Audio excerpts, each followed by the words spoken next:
Hi there. I'm going to take a few minutes here on this video to just go over the syllabus a little bit. If it gets, we might have to make two different videos, two parts, so I'll let you know if you need to go view a second part or not when we're through with this. But I did want to take a little time just to kind of briefly go over the syllabus. It's there for you in Blackboard in the course shell. I encourage you to print it off and keep a copy somewhere where you can reach it real handy. Also, save a copy to your hard drive just in case Blackboard should go down or something. You want to make sure you can get a hold of the syllabus without having to depend on being able to get into Blackboard for it. The syllabus indicates the course name and number. I'm teaching two sections online of this class this semester, so be sure that you look at the top of your syllabus where it says FS 4543, and then it'll have a dot and then either a 50 or a 51. When you send emails to me regarding the class, be sure that you put that whole number in so that I know which section that you're emailing me from, and I know which class I need to be which course shall I need to go into to check your grade or check your assignment or do whatever it is you might be asking me about.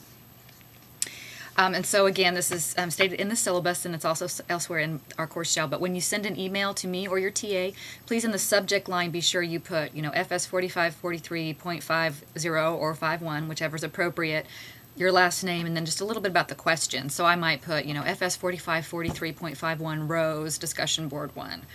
Or just something like that in the subject line. That alerts us that you are asking a question from an online class and that we need to get to you as quickly as we can and give you the answer that you need. This course fulfills the major requirements for those of you who are getting a degree in either child development or family studies, so the syllabus indicates that as well. You'll see on the front page ways to contact me, my name, my office number, my office hours. You can usually expect to find me in my office at that phone number during those times, but I might have a student in here with me or whatever, so if you really need an answer to a question quickly, I really strongly recommend sending me an email. An email address is there on the syllabus and elsewhere in the course shell. Email is by far the most effective way to get in touch with me, so I would strongly encourage you to email me before you call me, because you'll probably get a response much more quickly if you do that. If you call me and leave me a message, it may be a day or two, or if you leave a message on a Thursday afternoon, it might be Tuesday before I get it. So be sure that you send an email first. We also have the teaching assistant contact information. Feel free to email your TAs or use the Q&A boards for them as well to answer questions about the course. The course objectives are listed there under goals and outcomes for the course, so I encourage you to look at those and make sure you understand what you'll be expected to learn in the class. It has the textbooks that you'll need and the APA recommended book. The books look like this. That's Human Sexuality Today, 6th edition by Bruce King. And then the APA manual is new. They came out with a new one this summer. I know. So those of you who have the black and red one, it's the 6th edition now. So that's what this one looks like. This is a recommended text. You don't have to get this, but it will certainly make your life a lot easier in this class and others if you own a copy. And it was $20, $25. It wasn't terribly expensive. I got it from Barnes & Noble, I think. We have the information about disability support statement. If you need, if you have a diagnosed disability and you need special accommodations in this class, be sure that you let us know. And you can call that number or send an email to that email address there under the disability support policy statement to find out the procedure you need to follow to get those special accommodations in this course. It is, from what I understand, it is the student's responsibility to initiate that. So if you are somebody who qualifies for that, please take advantage of that opportunity. It is there for you.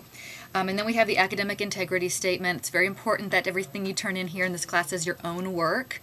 And there's a plagiarism tutorial that I'm going to offer as extra credit for you to complete. Many of you have already taken it for other classes, but it'll be there for those of you who haven't visited yet or who would just like a refresher. Also, the student handbook also gives a great deal of information. I think it starts on page 154 or 145. I might have my numbers transposed. I thought I had one here to look it up for you, but I don't. So be sure you get the student handbook out and make sure you understand the definitions of the different kinds of academic dishonesty and the consequences for those offenses. It is my expectation that we will not have to deal with that this semester and that we will not have any incidences of plagiarism or fabrication or falsification or collusion or any of those things. So make sure you know the definitions and that you work actively to avoid engaging in any of those behaviors. We do have turnitin.com available to us now at TWU. So there's a statement in the syllabus also that some of your work, all your work, portions of your work, whatever, maybe run through that tool, using that tool, which is a kind of a plagiarism checker, and so that option is available as well. So that's in there, and we can talk more about it if you have specific questions. It is. I know many of you are on campus because you're taking on-campus face-to-face classes for other things. If you are in doubt about whether or not something is plagiarism, come to my office, talk to me. It is far better to come to me and say, "This is what I wrote. Here's the original source. Is this too closely copied?" And me be able to say, "Oh, wow, yeah, that's really a little close. Here are some strategies for how we can change it." It's far better to do that and learn something in the process than to get, to be overwhelmed, to be running late, to just copy something because it's faster. And you got to turn something in, and then you get caught, and you end up with a 0 on the assignment or F in the course, or worse, if you've done it before, you could go before the disciplinary committee and they could kick you out of school. So we don't want anyone to have to face that. So come to me, talk to me, check with me, ask me questions. My hair's like sticking out right there. Ask me questions before you turn something in, and we can work together to make sure that you understand fully what plagiarism is, what academic dishonesty is, and how to avoid it. That is my goal. I want to make sure that you understand what it is and you know how to avoid it and why it's important. So if any questions at all about that, come see me, all right? And then it lists the activities and assignments and the grading policy, and you can see there's a total of possible points in this class of 1,000. So the percentages there, at the end, if you have a 934, you got an A. Okay. The major course assignments and examinations are also listed there with detail about each one. Working email account, since this is an online class, a lot of the communication that you'll get will be email. Some of it will be via announcements, but a majority of it will be via email. So be sure that you have a working email account, and that's going to be an assignment that we'll work on and make sure you have that. You have the self-intro, which is also due that the first of the semester, September 14th. This is just in an effort to get you to know each other. You may know a lot of your peers already in the class, just from having them in other classes as well, but for those, some people will be new, some people will be from far away, so we're going to do a self-intro. Put a picture up there, let us get to know a little bit about you so that we know who our classmates are and who people are in our classroom environment. And there's instructions on how to do that in the syllabus and in Blackboard. And you can always check with your TA if you have questions about technical issues.